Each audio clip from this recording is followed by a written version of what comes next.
welcome back to the Marketing Boost. Today I have Matthew Kanakidis. I think I said that right? Yep. Okay, cool. You are the co-founder and the CEO of RentBamboo. Yep. So RentBamboo, I'm the co-founder and CEO. So we make AI agents for property management companies, really trying to help them scale their leasing operations without hiring more staff. Okay, so AI agents, super fun, I think a little buzzy of a term. Can you break it down? Like what is it kind of doing? Yeah, so we are essentially a CRM that pairs with their main property database. Okay. And from there, we really ingest all of the leads reaching out from Zillow, apartments.com, trying to reach out for an apartment, organize all of that inside of a nice, clean CRM. And then we layer in AI agents around leasing, marketing, lead generation to help them grow more efficiently. Okay, and then that seems like a market that traditionally isn't super tech forward. Whenever I would rent an apartment, like everything was a little archaic. Go get a money order, do something like that. Like, how did you find that this was a market, and also how did you get into it? Yeah, so we actually started off with a app. So we were making a apartment marketplace for college students. And so we were doing that for roughly about a year. I was scammed for an apartment near UTSA. And I really wanted a more transparent leasing process. And so Axel and I, my co-founder, we created this app. It was similar to Tinder, like that swipe style for apartments, only for college students. There was like a little AI widget. Got a little Facebook to you? Exactly, yeah. It was a little AI widget where they could ask questions about the property management company, about the apartment, the reviews, and everything like that. And so we did great on the supply side. A bunch of apartments wanted to onboard with us. We had about 97% of UTSA student housing onboarded. The issue that's an impressive early founder stuff. Yeah, I appreciate that, but the issue with marketplaces is that it's two sides, and so we couldn't generate any demand on the renter side. College students, I feel like they know where they want to live from their friends, from driving around campus. Parents, exactly, dictating where they're gonna spend their money. 100%, and they don't need Zillow, apartments.com. They kind of just know from the resources at the school and just driving around where they want to live. And so we quickly just kept talking to management companies saying, what is the issue you're dealing with? Because they wanted to be on this app. And really what we found was it wasn't the exposure side. It was more so dealing with all of the exposure these apartments were getting, qualifying all of the leads, putting them in a clean standard process and really automating it from there. And so that's really how we found that, this was something that we do need to work on. We feel like there's a massive issue in the industry in turnover, lead response time. And so, we just dove in head first and made that pivot to build that leasing software. That is an impressive story. I also like that from a problem that you had, you found a solution. I think oftentimes the best founders solve their own problems. That's always a cool part. But the part that I want to dig on is, you said that you were talking to all these leasing companies. Like, how did you get to them? Did you do some marketing? Did you show up and knock on their door? Like, what was kind of that progression out there? Yeah, so it was a lot of cold calling. So we would just call apartments. Most of the time they're always going to answer. They want to lease up their property. And so we would just call them, ask if they'd want more exposure to be on the app. Of course, we'd onboard them that way. And then we always have that kind of connection from them wanting to see the visibility, the analytics from our app.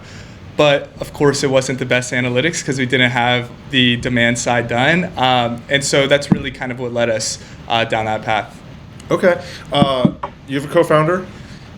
Are one of you guys technical, one of you not technical? Like, what's kind of the dynamic at the moment? Yeah, so I'm not technical. My co-founder is. I really help a lot on the product as well. So a lot of our mock-ups, a lot of our early prototypes are all done by me. And then kind of Axel will put his spin on it, polish it up and make it usable in a way. And so, I kind of handle all sales, marketing, and everything like that. Okay, I like the duo. I always think having one technical person dive in gives somebody else a really good time to kind of market. Also, there's somebody to hold each other accountable. Like, hey, why is the product not working? Hey, why is the marketing not working? Exactly.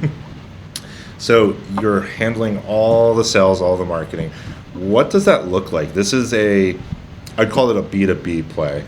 Is it more cold calling? Like, what's the marketing stuff that you are looking and digging on? Yeah, so we did cold calling for a while, and it does work, but what we found was that it wasn't the most efficient because you're always connected with the leasing office, the leasing gatekeeper. agents. Exactly, and you need to be connected to the decision maker. And so for us, we found the best way to do that is cold email. 100% of our pipeline is cold outreach through LinkedIn, email. Of course, we do get some inbound as well, but everything is through cold outreach, targeting, upper level execs and property management companies. And so that's really where we generate a lot of our pipeline. Absolutely love cold outreach. I think that's the highest ROI channel that you could have. And so for us being early stage, it was just super easy for us to polish our messaging, get deep penetration in the market as well, because you're emailing a ton of people. Yeah. And also you just get great feedback. Even when it's a no, you can ask them, what are we missing? Mm-hmm. What's missing from our product? What's better about, the process you have? And so it led to a lot of conversations for product discovery. It's very cool. There's a tech stack, I imagine. I can't imagine that you're sitting there doing it. Maybe some AI agents, maybe a platform. What does that kind of look like? So we do have a kind of a cold email system. So we do a lot of lead generation through other channels. Like there's a lot of real estate databases that help us out. But of course, we do just do keyword searches on LinkedIn. That helps a lot. And also just Apollo. I think just a lead database is very helpful. And then we put all that through a cold email system, an enrichment system through AirScale. It enriches all of it. We search for intent signals around hiring, expansion, maybe keywords that they're saying on their LinkedIn as well. And so from there, we gauge the intent, put them in different buckets, and send out those cold emails from there. Okay, and then those cold emails going through Apollo or like a Lemlist or something out there? So we use +5. We were using Instantly. +5 is just kind of like a cheaper alternative. I haven't heard of that one. I'm going to have to go look at it. Definitely. It's really good for lead generation. We like their enrichment features that they have more than Instantly.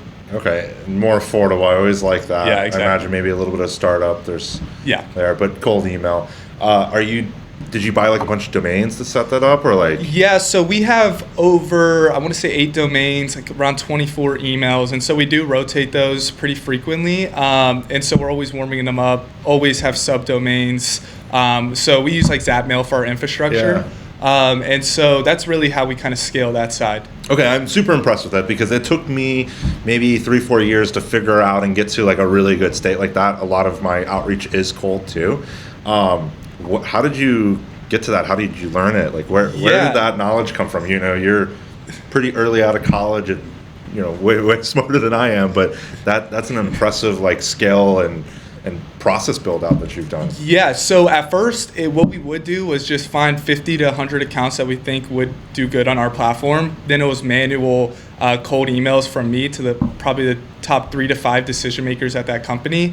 That really helped us dial in like our messaging. And then from there, when we really wanted to scale up our sending volume, we invested in Instantly. And they have a really good cold email accelerator that helped us like kind of learn the ropes around, enrichment, lead databases and things like that. But I also look a lot at agencies. I think for founders, I think agencies have some of the best sales motions. And I think I always look at other businesses and see what I could take to make us more successful. And so looking at agencies' tech stacks helped us a lot. Instantly has a lot. Smart Lead has a lot as well. And so just looking at kind of what those companies are doing to succeed at scale really helped us kind of mold our system. It's a really interesting take on that agencies have a really good sales motion. Like I run an agency and I don't think anybody's ever complimented an agency like for anything. So thinking about it like that, like you took essentially another system, emulated into your business. Like, is there any other things that you're looking out there? Because you are forging a new kind of category for the rental market. Like, how are you finding other companies to emulate now? Yeah, so it's a lot of A/B testing. Everything we do now is just A/B testing around our messaging, our core value prop. And I think that's important for us at scale too, because you do kind of see what will convert when you start pouring money in paid ads and everything like that. And so for us, it's a lot of A/B testing, like the smallest words, spin tax as well, different subject lines we're testing. And so it's a lot of tests also around like intent signals, seeing what converts higher and stuff like that. So now it's really like we have our foundation.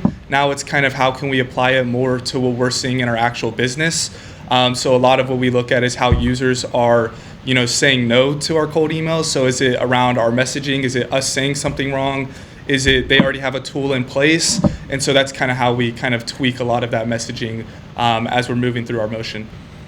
I love that the marketing is feeding the actual product too. I think you essentially have a really big feedback loop from the no's and the yeses. How are you filtering that? Because I hear a lot of people like, hey, if they don't want my product, I don't care about them. Like, yeah, I always see, and I worked a lot in sales too, so rejection is just part of it. And so I look a lot at like, even when you get a no, can you learn from it? That holds the same as in a demo. If they tell you no, why is it a no?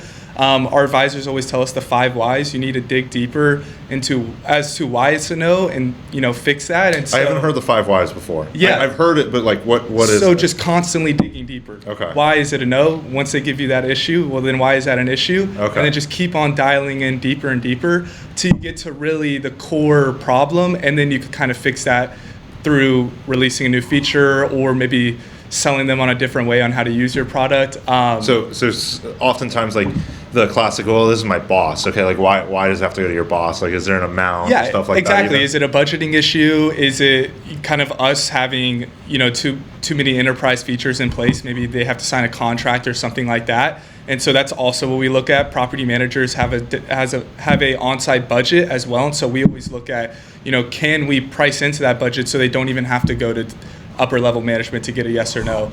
And so, yeah, always digging deeper. And then sometimes, that no might be the smallest issue, maybe one minor feature that you missed on the demo that you already have that you didn't highlight, or that's super quick to build that you could still easily sell them. And so for us, I never kind of leave it at just a no. I always find out why. Is it they have a better product in place, or is it something we're missing? It sounds like a lot of fearlessness. Like, oh yeah, like there's no shame. Like, I think the best sales folks they've got a lack of shame to some capacity. They're like, they'll miss the cues of like get out, but they're also the nicest and friendliest people. So that's an interesting take on the whys and how it feeds that. Are you doing any other marketing out there? Is there SEO, PPC, like what? A little bit of SEO. We do have like a blog and things like that, and now we're kind of working more on referrals. I look a lot at like Airbnb's referral strategy early on and how they were able to grow. And so how can we take like some of those consumer strategies and apply it to B2B in a very like enterprise heavy Can make some Obama O's? Excuse me? Make some Obama O's? Remember that from the Airbnb one? No, I don't. So Airbnb story really cool is they were trying to raise their seed round, and it was like 2008, 2009 time, and they just couldn't raise any money. So they made this like fake cereal box. They were called Obama O's, and then the McCain something. John McCain. Yeah, and they raised like $30,000 that way. Like I like in a viral moment. Yeah. That's how they got to the next step, and kind of a cool fun story. Yeah, and now Airbnb is one of the most successful travel companies, and back then, they were struggling to find the smallest bit Everyone of was telling them no. Exactly. Yeah, and so, always looking at strategies like that. Referrals is going to be a big part of our strategy. Also, just real estate's a relationship-driven business, and so we want to get out at conferences. That's going to be the next point for us, but they are pretty pricey, and we definitely want to have a strategy in place before we make those investments. Okay, that's good that you're thinking through that. And yes, like the hard part of marketing is everything's quite pricey. I love the unscalable part of like cold email. You've scaled it a little bit. You've figured out the cold calling is there. The blog and stuff, like I'm kind of curious, like how are you writing stuff based on conversations? Like where is that content? Yes, so it's through LinkedIn, through our website. It is mostly around the conversations I have with property managers and their pain points. So a lot of it is, how can you generate more leads for cheaper? Mm-hmm. And then kind of we look a lot at instantly. So relating kind of that problem, showing them how to solve that problem, but then slowly funneling them to our product, and they could solve this problem on our product. Yeah, sales collateral, exactly. Essentially. Okay. Exactly. And so that's what we look at as far as our blogs go. And of course, we do want to get into content, and that's going to be another massive part of that as well. But yeah. Okay. Back to your experience. You got burned on an apartment. Like, this is a whole new industry for you. Like how did you learn all of this? Like was it a lot of trial and error? It sounds like that. Yeah, it definitely was a lot of trial and error. I did wholesale real estate before. So my freshman year of college, I was cold calling pre-foreclosed homeowners, trying to get them out of their mortgage, essentially selling their home to a real estate investor. And so did a few deals. And so that really kind of opened the floodgates to real estate. And so I got interested in property management and in leasing through that. I definitely didn't have like any experience, wasn't building products in that space or anything like that, but definitely kind of learned the ropes. And then I'm also just constantly trying to learn from people. I always tell our users, like, of course, I like to be the expert on the tech side, but I'm not the property management expert. Yeah.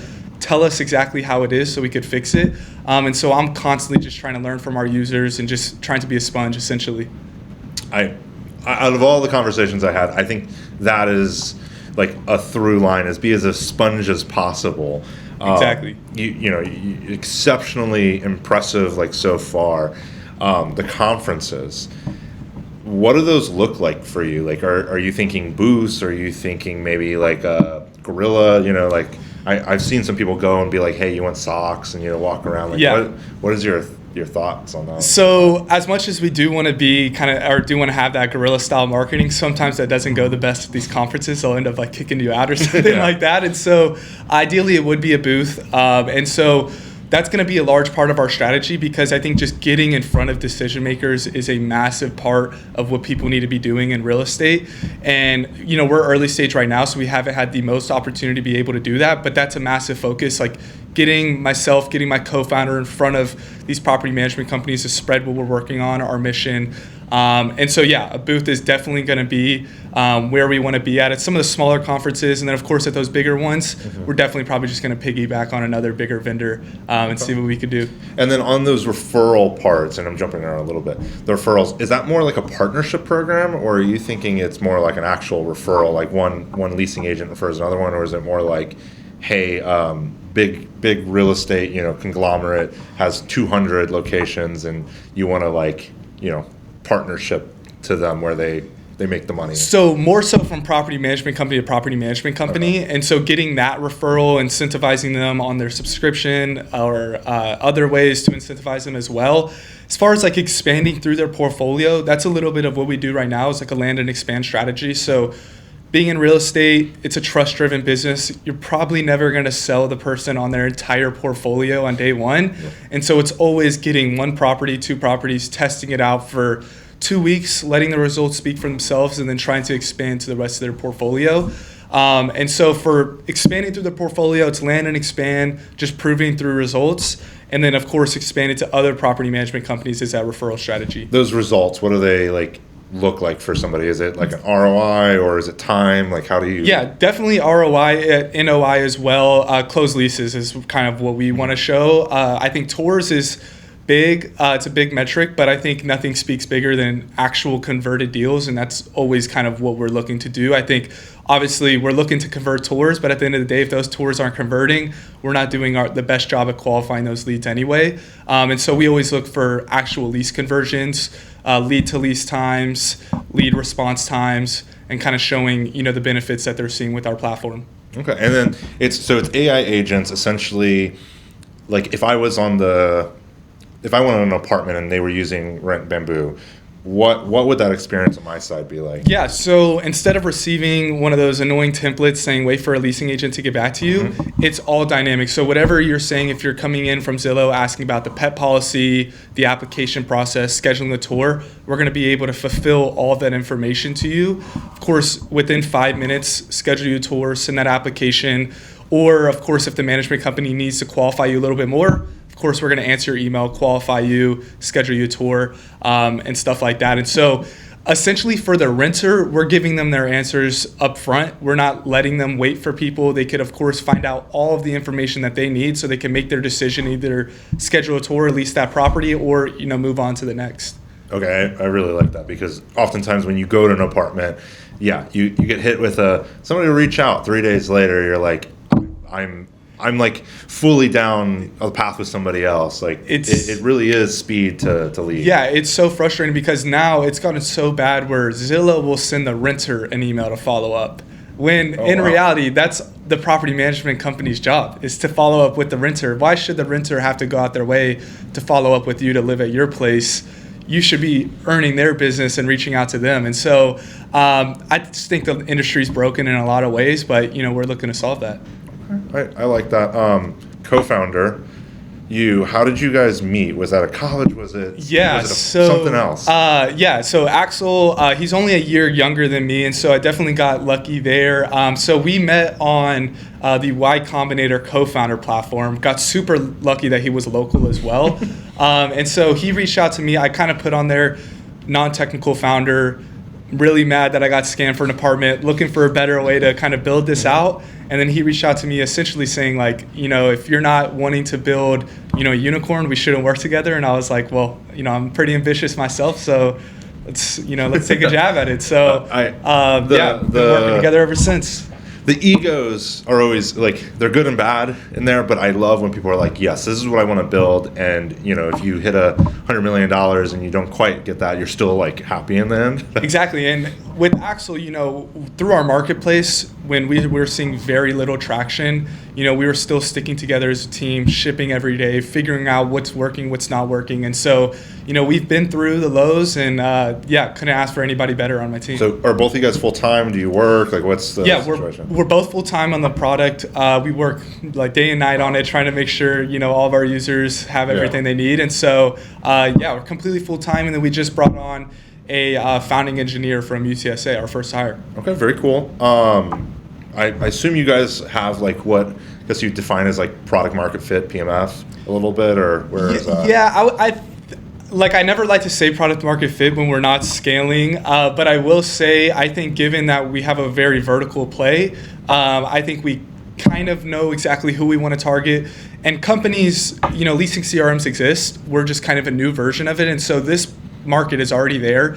Real estate is a massive opportunity, and so we believe there's a lot of opportunity there. Okay, those competitors, are they doing any of the similar features or anything? Like how stiff is the competition? Yeah, so the biggest competitor in the space is lease.ai. They just raised over $250 million, and so they've been around for about 8 to 10 years, and so they're focused on the enterprise scene. And so Graystars, RPM Living, those guys with over 20, 30,000 units, that's where lease.ai lives.